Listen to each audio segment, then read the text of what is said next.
Corona সংক্রমণ রোধে ঘরে থাকা নিশ্চিত করতে আমাদের অতিথিরা আজও তাদের নিজ নিজ অবস্থান থেকে আমাদের সাথে যুক্ত হচ্ছেন।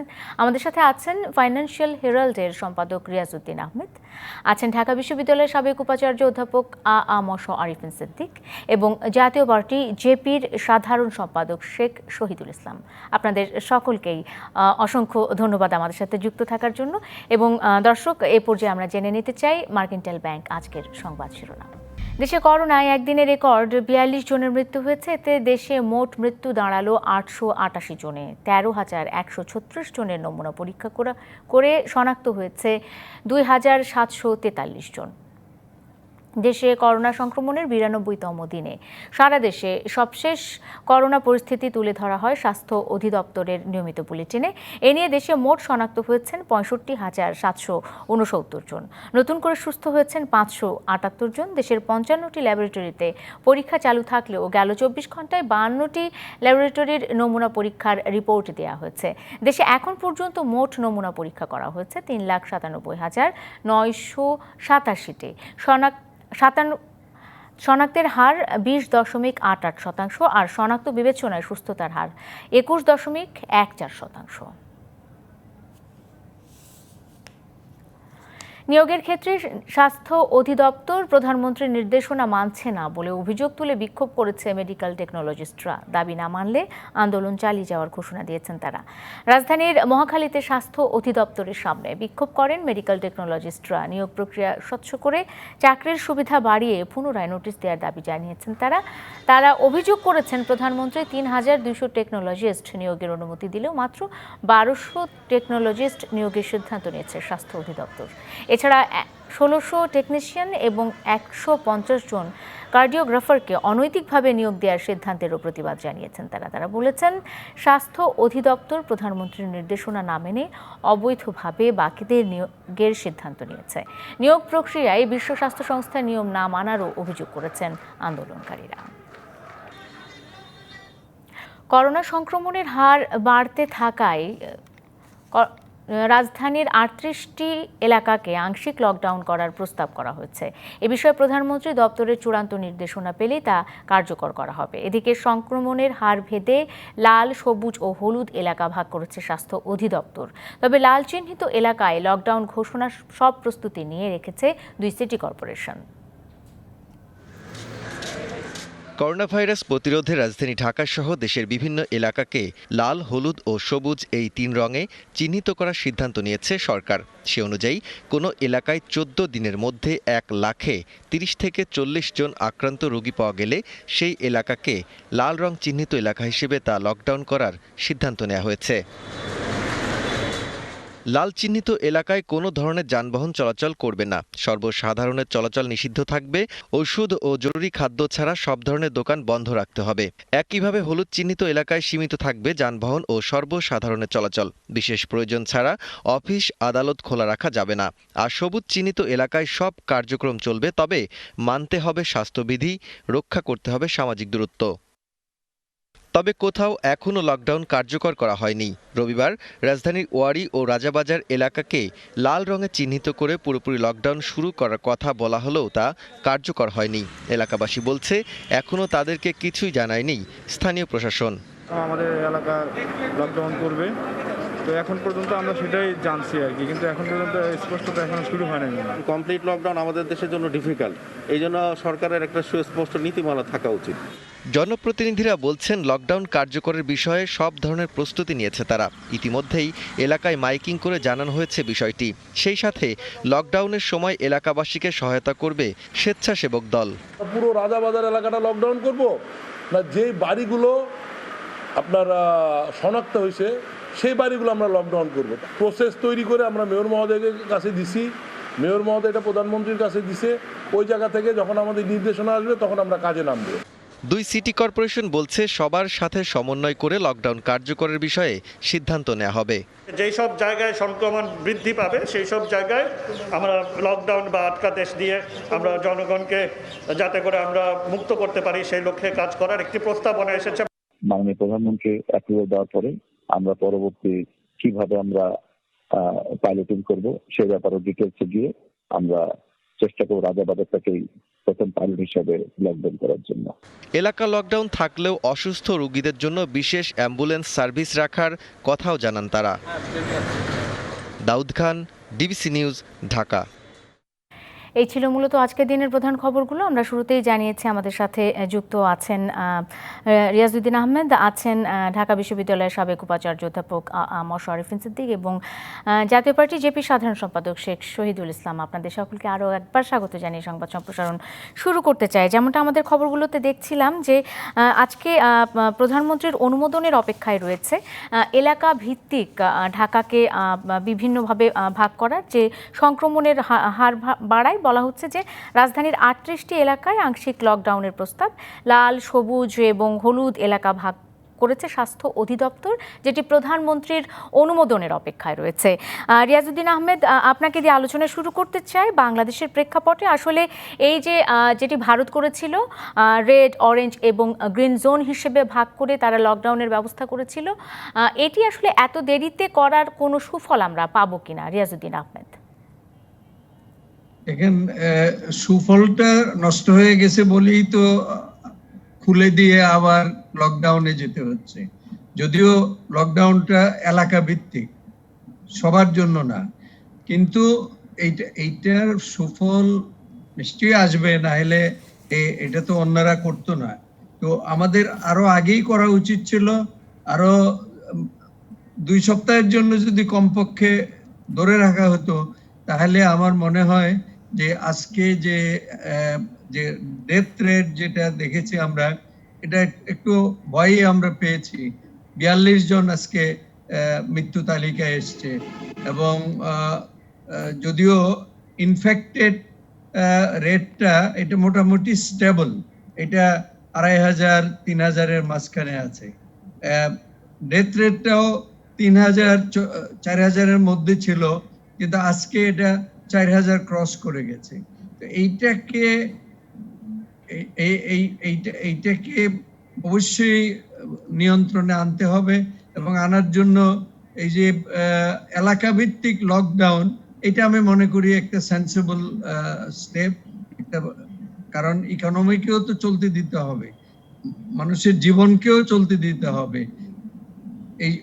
এর মধ্যে সমন্বয় করে এই যে red, yellow and green zone, এটা ভাগ করে যদি দেওয়া হয় এবং এটা এনফোর্স করা হয় ঠিক মতো, এটাকে যদি শিথিল করা না হয়, তাহলে আমার ধারণা আমরা এর সুফল হয়তো আমরা পেতে পারি। আপনি আপনি আপনি ভাবছেন যে এখনো সুযোগ রয়েছে রিয়াজউদ্দিন আহমেদ, আমরা হয়তোবা এটার সুফল পেতে পারি এবং সংক্রমণ কিছুটা হলেও কমাতে পারি বলেই আপনি এই প্রত্যাশা করছেন।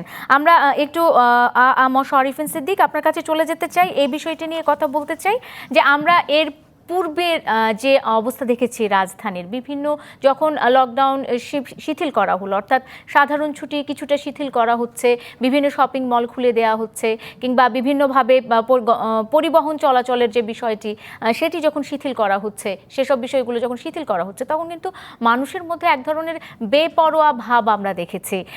এখন কি আসলে কঠোরভাবে লকডাউন দিলে পরে সেই যে বেপরোয়া ভাব বা সেই যে আমাদের মানবিক মানে আমাদের চরিত্র, সেটিকে আসলে বদলানো সম্ভব হবে কিনা? আ.ম আরিফিন সিদ্দিক। ধন্যবাদ আপনাকে। আমরা আগেও দেখেছি লকডাউন, পুরোপুরি লকডাউন এই কথাটি বলা হয়নি সরকারের পক্ষ থেকে, কিন্তু অফিস আদালত, ব্যবসা বাণিজ্য সবকিছু বন্ধ করে দিয়ে মানুষকে বাসায় থাকার পরামর্শ দেওয়া হয়েছে এবং পুলিশ, আমাদের সশস্ত্র বাহিনীর সদস্য, সেনাবাহিনীর সদস্য, তারা রাস্তায় ছিলেন এবং যথাসাধ্য চেষ্টা তারা করেছেন। আমরা গণমাধ্যমে প্রতিদিন সেই চিত্র দেখেছি। কিন্তু সমস্যা হয়ে যায় যে আমরা আমাদের সুরক্ষার জন্যই যে আমাদের ঘরে থাকতে হবে, এটা অনেক সময় আমরা ভুলে যাই। আমরা তখন অযথা অপ্রয়োজনে ঘর থেকে বের হচ্ছি, রাস্তায় ভিড় করছি, অনেকে এক জায়গা থেকে আরেক জায়গায় যাচ্ছি, এই যে চিত্রটা দেখা গেছে। এবং পরবর্তীতে এক সময় এই ঘরে থাকার যে নির্দেশ, সেটা একেবারেই আর কেউ মানছিলেন না। এই পরিস্থিতি যদি আবারও হয়, এখন এলাকা ভিত্তিক যে লকডাউনের সিদ্ধান্ত নেওয়া হয়েছে, আমি মনে করি যে এটা যথোপযুক্ত সিদ্ধান্ত। পৃথিবীর বহু দেশ এইভাবেই কিন্তু তাদের সংক্রমণের গতিটা অনেক দূর পর্যন্ত প্রতিরোধ করতে পেরেছে। আমাদের এখন তো প্রয়োজন হলো সরকারের যে নির্দেশ, সেটি এরা সচেতন ভাবে অনুসরণ করা। আমরা যদি অনুসরণ না করি, পুলিশ বাহিনী, সেনাবাহিনীর সদস্য তারা কিভাবে আমাদেরকে এই বিশাল জনসংখ্যার দেশে কিভাবে, হয়তো 2-4 জনকে ধরা যেতে পারে, জরিমানা করা যেতে পারে, কিন্তু সারা দেশের মানুষকে তো আর সেইভাবে করা সম্ভব হয় না। আমার মনে হয় যে এই প্রক্রিয়াটাই চালিয়ে যেতে হবে এবং সরকারের পক্ষ থেকে বিশেষ করে সংশ্লিষ্ট কর্তৃপক্ষ, স্বাস্থ্য মন্ত্রণালয় এবং অন্যান্য সংশ্লিষ্ট কর্তৃপক্ষ, তাদের এই বিষয়গুলো নিয়ে প্রতিনিয়তই চিন্তা করা দরকার যে কিভাবে এই সিদ্ধান্তটাকে পুরোপুরি বাস্তবায়নের দিকে নিয়ে যাওয়া যায়। বেশি দূরে যাওয়ার দরকার নেই। থাইল্যান্ডের কথা দেখতে, থাইল্যান্ড কিভাবে পরিস্থিতিটাকে এমন একটা জায়গায় এনেছে যে 24 ঘন্টায় দেখা যায় 1-2 জন সংক্রমিত হয়, কোনো মৃত্যুর পরিসংখ্যান পাওয়া যায়। গত 24 ঘন্টায় আমি টেলিভিশনে দেখলাম যে 8 জন সংক্রমিত হয়েছে সারা থাইল্যান্ডে। ভিয়েতনামে প্রায় গত 50 দিন যাবৎ কোনো নতুন সংক্রমণ নাই। এইসব জায়গা থেকে আমাদের অভিজ্ঞতা সঞ্চয় করা দরকার আছে, কারণ আসলে তো এই করোনা ভাইরাসের যে অভিজ্ঞতা সেটা কোনো দেশের জন্যই খুব বড় ধরনের অভিজ্ঞতা ছিল না।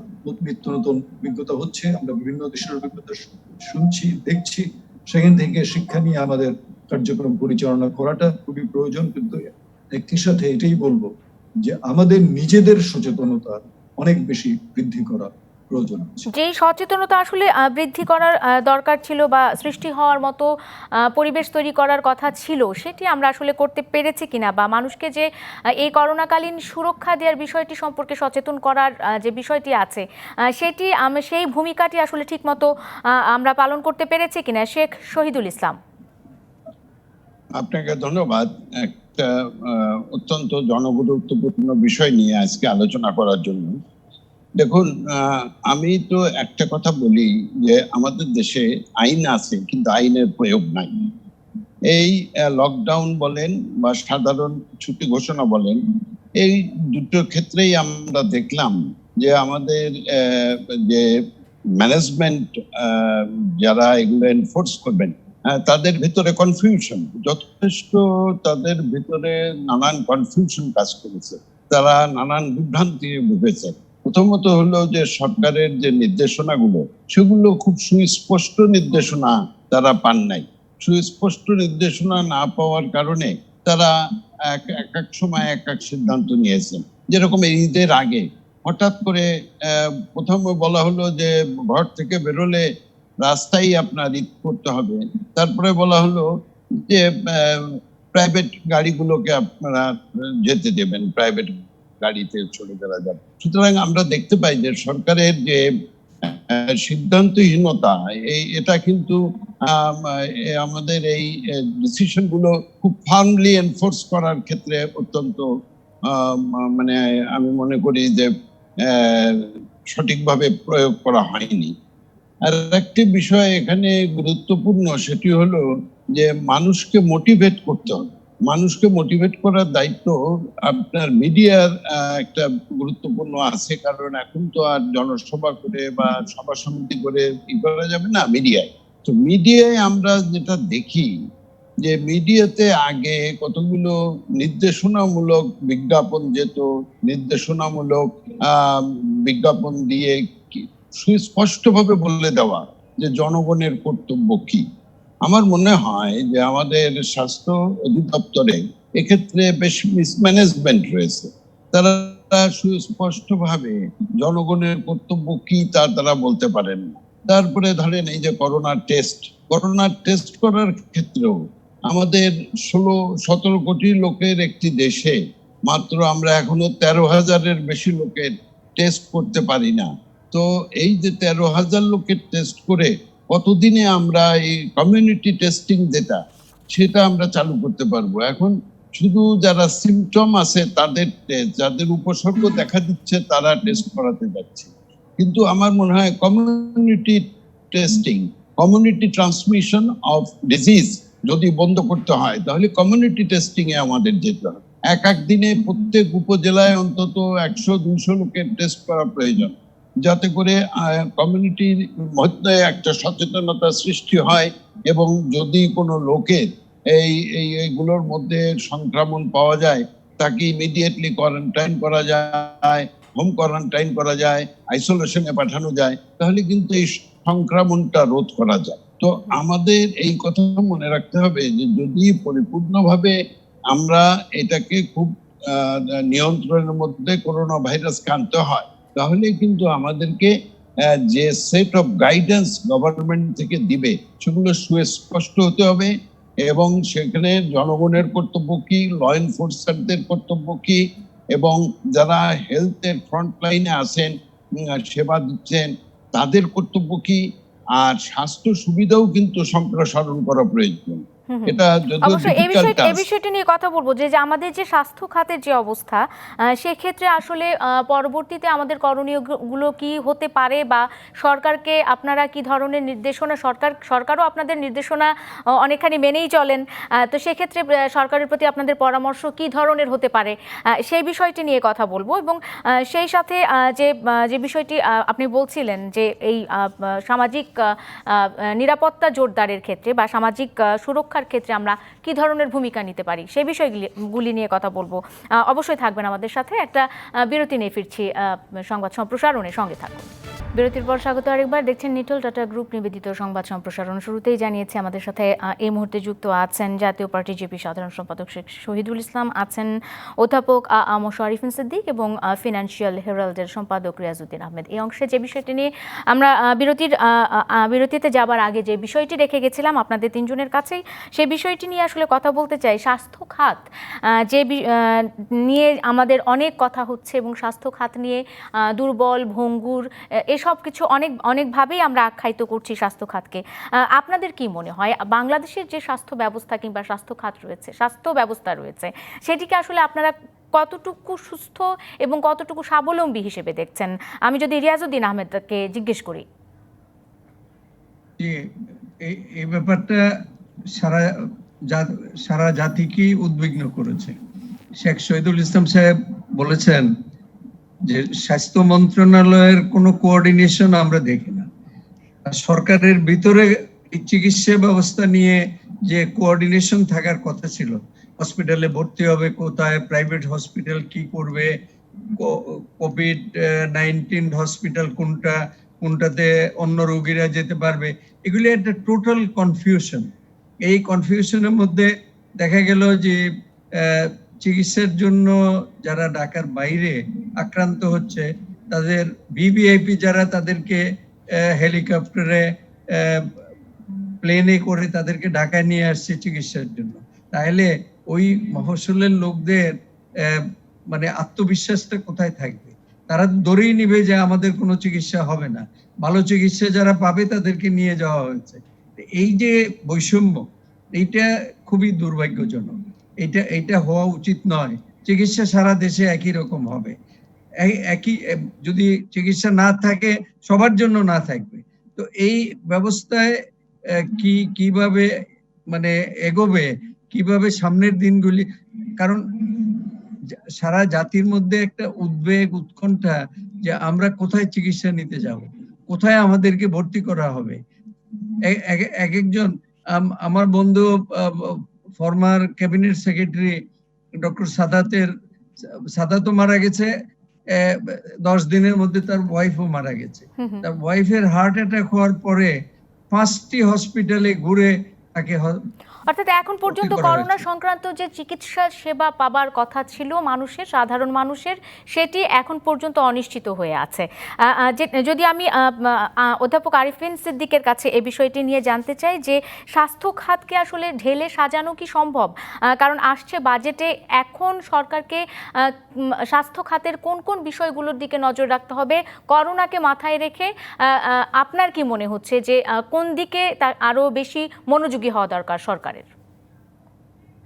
আমার মনে হয় যে মৌলিক যে স্বাস্থ্য ব্যবস্থা, সেটার উপরে গুরুত্ব দেওয়া দরকার আছে। মহামারী এসেছে, মহামারীতে আপনার যে কোনো দেশেরই স্বাস্থ্য ব্যবস্থার দিকে যখন আমরা তাকাই, দেখি যে এই সিচুয়েশনের সাথে কোপ করতে পারছে না, এই ধরনের সমস্যা হচ্ছে। কিন্তু আমাদের এখানে যেটা সমস্যা, আমাদের যে সম্পদের সীমাবদ্ধতা আছে, সুযোগ সুবিধার সীমাবদ্ধতা আছে, সেটা আমরা জানি, কিন্তু সমন্বয়ের একটা অভাব আমরা লক্ষ্য করছি। সব সেটা একটা ব্যবস্থাপনার দিক থেকে বলতে পারেন যে একটা সমস্যা, সেটাকে কাটিয়ে ওঠা।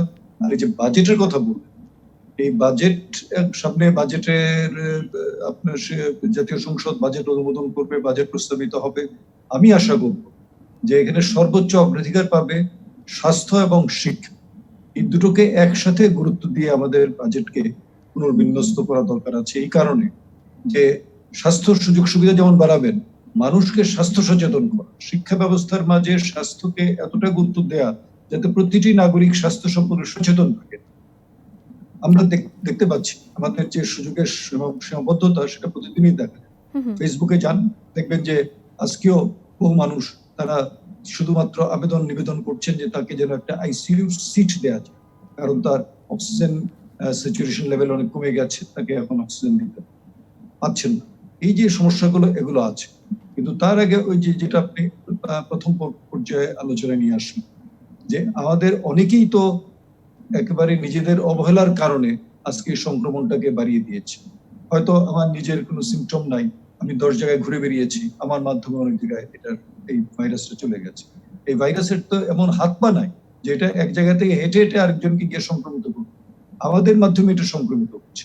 তো যেসব দেশ এই জায়গায় নিয়ন্ত্রণ করতে পেরেছে তারা অনেকটা ভালো জায়গায় অবস্থান করছে। এবং আমাদেরকেও সেইভাবেই স্বাস্থ্য সচেতনতার উপরে জোর দিতে গেলে স্বাস্থ্য শিক্ষা, স্বাস্থ্যের গুরুত্ব সেটিও একসাথে যুক্ত করে আমাদের স্বাস্থ্যের যে মৌলিক অবশ্যই আপনি মনে করছেন স্বাস্থ্য এবং শিক্ষাকে আগামী বাজেটে সর্বোচ্চ অগ্রাধিকার দিয়েই যেন বাজেটটি চিন্তা করেন সরকার, এরকমটি আপনি প্রত্যাশা করছেন।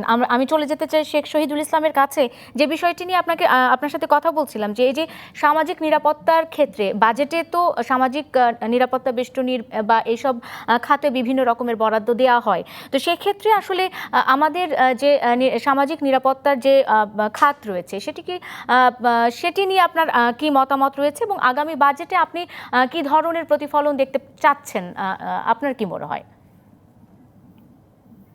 দেখুন, সামাজিক নিরাপত্তা বেষ্টনীর যে কথা আপনি বলেন, সামাজিক নিরাপত্তা বেষ্টনীতে বাংলাদেশে যে এখন যে অবস্থা আছে সে অবস্থা কিন্তু অনেক উন্নত দেশেও নেই।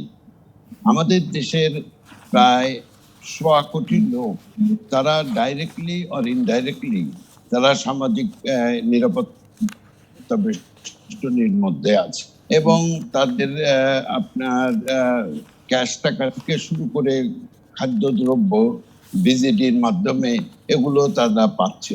অতএব ক্ষেত্রে আমাদের যে সামাজিক নিরাপত্তা বেষ্টনী সেটা আমাদের দেশে যে খুব খারাপ অবস্থায় তা নয়, কিন্তু আমাদের এখানে যেটা সমস্যা সেটা হলো যে আমাদের সিদ্ধান্ত গ্রহণ প্রক্রিয়া একান্তভাবেই কেন্দ্রীভূত, এবং এই কেন্দ্রীভূত সিদ্ধান্ত গ্রহণ প্রক্রিয়ায় এমন একটা বিষয় হয় যে যখন কোনো একটা এলাকায় কোনো সমস্যা দেখা দেয়, সেই এলাকায় সেই সমস্যাটা সমাধানের জন্য পর্যাপ্ত ক্ষমতা বা সিদ্ধান্ত গ্রহণ প্রক্রিয়া তাদের থাকলেও তারা কেন যেন প্রয়োগ করে।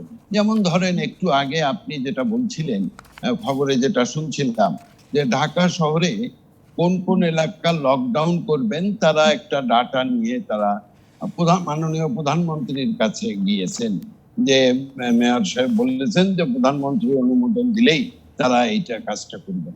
প্রধানমন্ত্রী তো রায়ের বাজার লকডাউন করবেন নাকি ধানমন্ডি লকডাউন করবেন এটা তো প্রধানমন্ত্রীর ব্যাপার না, এটা তো তিনি অলরেডি বলে দিয়েছেন যে 1 লাখে এতজন যদি সেখানে ইনফেক্টেড লোক পাওয়া যায় লকডাউন করা হবে। সুতরাং স্পষ্ট নীতিমালা থাকলে ক্ষমতা বিকেন্দ্রীকরণ করে সঙ্গে সঙ্গে সেখানে ব্যবস্থা গ্রহণ করতে হবে। সব ক্ষমতা মাননীয় প্রধানমন্ত্রী একজন ব্যক্তির উপরে যদি দেয়া হয় সিদ্ধান্ত গ্রহণের, তাহলে তিনিও অসুস্থ হয়ে পড়বেন কিছুদিনের মধ্যে, এটাই তো আমার সন্দেহ।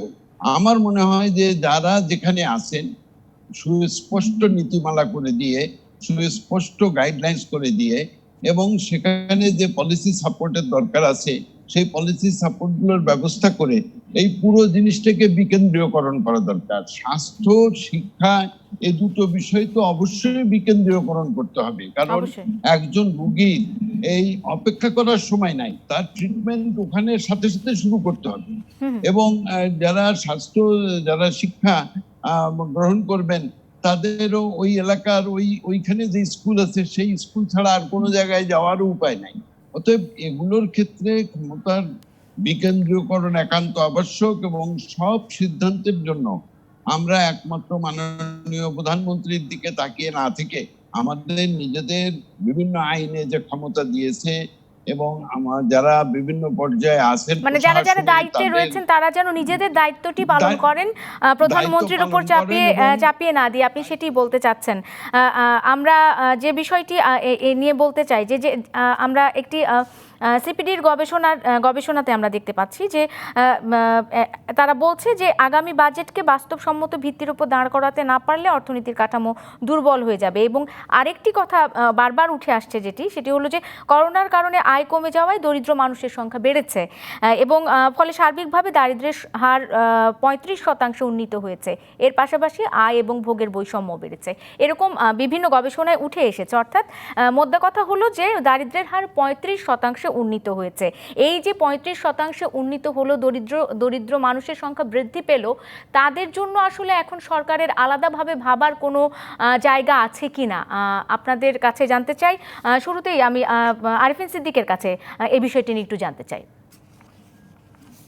না, নিশ্চয়ই আমরা তো জানি এটা গবেষকরা আরো মানে আপনার প্রিসাইজ ইয়েতে বলতে পারবে যে কত মানুষ দারিদ্র্য সীমার নিচে চলে যাবে, এখন কোন পর্যায়ে আছে, এগুলো গবেষণা করে হয়তো ওনারা বলছেন। কিন্তু আমরা তো সাধারণ মানুষ হিসেবেও জানি যে যেভাবে সারা পৃথিবীর কাজকর্ম বন্ধ হয়ে আছে, যেভাবে এই করোনা ভাইরাস সারা পৃথিবীকে স্তব্ধ করে দিয়েছে, সেখানে দারিদ্র্যের মাত্রা বেড়ে যাবে, সংখ্যা বেড়ে যাবে এবং সারা পৃথিবীর যে গ্রোথ লেভেল সেটা অনেক কমে যাবে। এটা ইতিমধ্যেই তার প্রক্রিয়া শুরু হয়ে গেছে, প্রতিক্রিয়া আমরা লক্ষ্য করছি। তো সেখানে নিশ্চয়ই সরকারের দায়িত্ব আছে, সরকার সেটা করবে। কিন্তু একই সাথে শুধু সরকারের উপরে নির্ভর করলে তো হবে না। একটা বড় দেশ, 16 কোটি মানুষের দেশ, এখানে সরকারের সাথে সাথে অন্যান্য সংস্থা যারা যেগুলো আছে, বিশেষ করে আমাদের দেশে কিন্তু একসময় ছিল হ্যাভ এন্ড হ্যাভ নট। কিছু মানুষের অর্থ আছে, কিছু মানুষের অর্থ নেই। এখন একটা গ্রুপ আছে হ্যাভ মোর, তাদের কিন্তু অনেক বেশি আছে। তো তাদেরকেও আজকে এগিয়ে আসতে হবে। সমাজের বিত্তবান মানুষ, তাদের তো এই সমাজের থেকেই তারা এই বিত্ত অর্জন করেছে। এই সমাজকে যদি তারা এখন এই বিপদের সময় সাহায্য না করে, সহযোগিতা না করে, তাহলে শুধু সরকারের উপর নির্ভর করতে হবে। সরকারের দায়িত্ব সরকার পালন করবে, কিন্তু একই সাথে আমি মনে করি যে আমাদের বিত্তবান শ্রেণী যেটা গড়ে উঠেছে, যারা আজকে এই স্বাধীন বাংলাদেশের সুযোগ সুবিধা গ্রহণ করে তারা শুধু বাংলাদেশে নয় সারা পৃথিবীতে একটা ভালো অবস্থান নিয়েছে বিত্তবান শ্রেণীর মানুষ হিসেবে, তাদেরকেও কিন্তু এখন এগিয়ে আসা অত্যন্ত প্রয়োজন। কারণ তারা যদি এগিয়ে আসে তাহলে সাধারণ মানুষ যার কিছু আছে সেও হয়তো এগিয়ে আসবে যে আমিও কিছু সাহায্য সম্মিলিত সাহায্য সহযোগিতায় এই পরিস্থিতি নিশ্চয়ই আমরা মোকাবেলা করতে পারবো। অবশ্যই মোকাবেলা করার জন্য ওই মন মানসিকতা দরকার। অবশ্যই সেই মন মানসিকতার প্রয়োজন আছে এবং আপনাদের কাছ থেকে আসলে করোনায় করণীয় যে প্রত্যাশাগুলো রয়েছে সেগুলো আমরা জানলাম। বিরতির পরে একটা বিরতি নিতে হচ্ছে, বিরতির পরে ফিরে এসে আসলে 6 দফা নিয়ে কথা বলতে চাই একটু। কি ছিল সেই 6 দফা লক্ষ্য এবং আজ যে 2020-এ দাঁড়িয়ে আমরা সেই 6 দফার যে মূল চেতনা ছিল সেটিকে ধারণ করতে পেরেছি কিনা আপনাদের কাছে জানবো নিশ্চয়ই একটা ছোট্ট বিরতির পর ফিরে এসে। বিরতির পর স্বাগত আরেকবার। সবাই দেখছেন নিটল টাটা গ্রুপ নিবেদিত সংবাদ সম্প্রসারণ। আমাদের সাথে অধ্যাপক আরিফিন সিদ্দিক আছেন, শেখ শহীদুল ইসলাম আছেন রিয়াজউদ্দিন আহমেদ। আমরা আলোচনায় ফিরে যেতে চাই এবং বিরতিতে যাবার আগে আমরা 6 দফা নিয়ে কথা বলছিলাম, আমরা কথা বলবো। তবে তার আগে সম্ভবত শেখ শহীদুল ইসলাম আপনি পূর্বের আলোচনার সাথে কিছু যুক্ত করতে চান। জি, আমি বলছিলাম যে প্রশ্নটা আপনি জনাব আরিফিন সিদ্দিকী সাহেব করেছিলেন যে সিপিডির গবেষণার উপরে আমি একটা জিনিস জানি না যে সিপিডি কোন মডেল অনুসরণ করে তারা এই 2 মাসের এই সিচুয়েশন পর্যবেক্ষণ করেই তারা দারিদ্র্যের হারও বাড়িয়ে দিলেন এবং আমাদের প্রবৃদ্ধির হারও কমিয়ে দিলেন। তাদের এই গবেষণার ভিত্তি নিয়ে আমার অনেক প্রশ্ন আছে। আমার মনে হয় আমাদের যারা সরকারে আছেন তাদেরও প্রশ্ন থাকবে যে এই যে কথাগুলো তারা বলেন, এগুলো কি রাজনীতিবিদদের মতন তারাও চমক সৃষ্টির জন্য বলেন, নাকি এর সঙ্গে বাস্তবতার কোনো মিল আছে?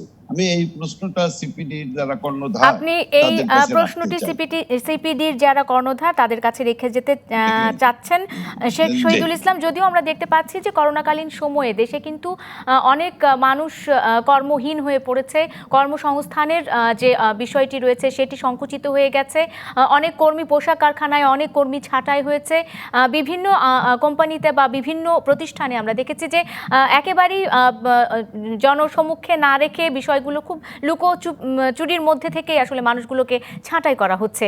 এতেও তো আসলে দারিদ্র্যের একটা আন্দাজ করা যায়, সাধারণ দৃষ্টিতেও তো আমরা আন্দাজ করতে পারি যে দরিদ্র মানুষের সংখ্যা দেশে বাড়ছে, এমনটা কি নয়? না, দুই মাসের মধ্যেই আপনি একটা কনক্লুশনে এসে পৌঁছাতে পারেন। 2টা মাস খুবই কম সময় এ ধরনের একটা উপসংহারে পৌঁছানোর জন্য। আপনার সাস্টেইনেবল ডেভেলপমেন্ট গোল যেটাকে বলা হয়, দেখেন তারাও একটা লং টাইম দেয় যাতে এটা সাস্টেইনেবল কিনা। আপনার এই যে 2 মাসের যে ঘাটতি, এই ঘাটতি পূরণ করতে 6 মাস যদি আমরা আগামীতে সময় পাই, আমাদের জনগণের যে রেজিলেন্স, জনগণের যে ক্ষমতা, এরা পুষিয়ে ফেলবে। 1988 সালের বন্যা আমরা দেখেছি যে পরের বছরই তারা ক্ষতি পুষিয়ে ফেলেছে। এই যে আমাদের এবার যখন এই দুঃখ দুর্দশা নামলো, এই করোনা আমাদের উপরে হামলা করলো, তখন আমরা দেখতে পেয়েছি যে আমাদের চাউলের বাম্পার ফলন হয়েছে এবং আমরা চাউল উৎপাদনে আজকে বিশ্বের 2য় স্থানে চলে এসেছি। সুতরাং 2 মাস বা 3 মাস, আপনি বলছেন যে 2 মাস বা 3 মাস আসলে একটি দেশের অর্থনৈতিক অবস্থা বা আর্থিক অবস্থা নিশ্চিত করতে একেবারেই কম সময়, কিছুটা সময় নিয়ে সেই বিষয়টি নিশ্চয়ই সিপিডির কর্ণধার যারা রয়েছেন তারা এই বিষয়টি পরিষ্কার করবেন। যে প্রশ্নটি আপনাদের 3 জনের কাছেই করতে চেয়েছিলাম সেটি হলো যে 6 দফা আসলে যে রাজনৈতিক সুশাসনের কথা বা যে চেতনা নিয়ে ধারণ করে 6 দফার শুরু হয়েছিল, সেটি এই 2020 সালে এসে আমরা কি বলতে পারি যে সেটি বাস্তবায়িত হয়েছে? রিয়াজউদ্দিন আহমেদ, শুরুতে আপনার কাছে জানতে চাই খুব সংক্ষেপে। জি, ধন্যবাদ। 6 দফার আন্দোলনে আমরা, শেখ শহীদুল ইসলাম এখানে আছে নেতা, আমরাও তখন ছাত্রলীগের কর্মী হিসেবে আমরা এই 6 দফার আন্দোলনের সাথে সম্পৃক্ত ছিলাম। এই 7ই জুন আমরা ইউনিভার্সিটি থেকে, হল থেকে আমরা এই আন্দোলনে যোগ দিয়েছিলাম। এই হরতাল ছিল সেই 7ই জুন 1966 সালে, এবং মূল আন্দোলনটা ছিল কার্জন হল ভিত্তিক এলাকায় ছাত্রদেরই মেইনলি, এবং রিয়াজউদ্দিন আহমেদ, সেই রাজনৈতিক চেতনা আসলে 2020 সালে বাস্তবায়িত হয়েছে কিনা আপনার কি মনে হয়?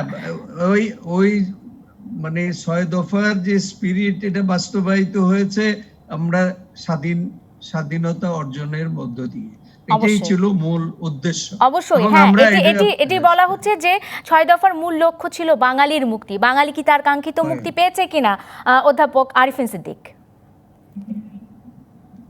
6 দফা আমাদের স্বাধিকার থেকে স্বাধীনতা, এই দীর্ঘ পথে 6 দফা ছিল আমাদের মুক্তির সনদ। 6 দফার মাধ্যমেই বঙ্গবন্ধু বাঙালির যে অধিকার, সে অধিকার প্রতিষ্ঠার সংগ্রামে নেতৃত্ব দিলেন।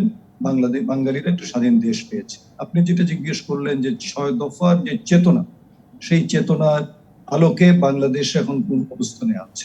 বাংলাদেশ স্বাধীনতা অর্জন করেছে, এর থেকে তো বড় অর্জন আর হতে পারে না, সেটা অর্জন করেছে। এখন 6 দফার প্রতিটি দফা যদি আপনি ব্যাখ্যা করেন, বিশ্লেষণ করেন, দেখবেন যে বঙ্গবন্ধু গণতান্ত্রিক ভাবে এই বাঙালিকে এগিয়ে নিয়ে যাওয়ার জন্য সারা জীবন চেষ্টা করে গেছে। একেবারে 7ই জুন 1972 তিনি রেসকোর্স আজকের সোহরাওয়ার্দী উদ্যান, সেই জায়গায় বিশাল জনসমুদ্রে ভাষণ দিচ্ছেন। আজকে যেমন 7ই জুন, সেই 72 7ই জুন। অবশ্যই অধ্যাপক আরিফিন সিদ্দিক, আমি কিছুটা সময় শেখ শহীদুল ইসলামকে দিতে চাই। শেখ শহীদুল ইসলাম, খুব সংক্ষেপে একটু বলতেন।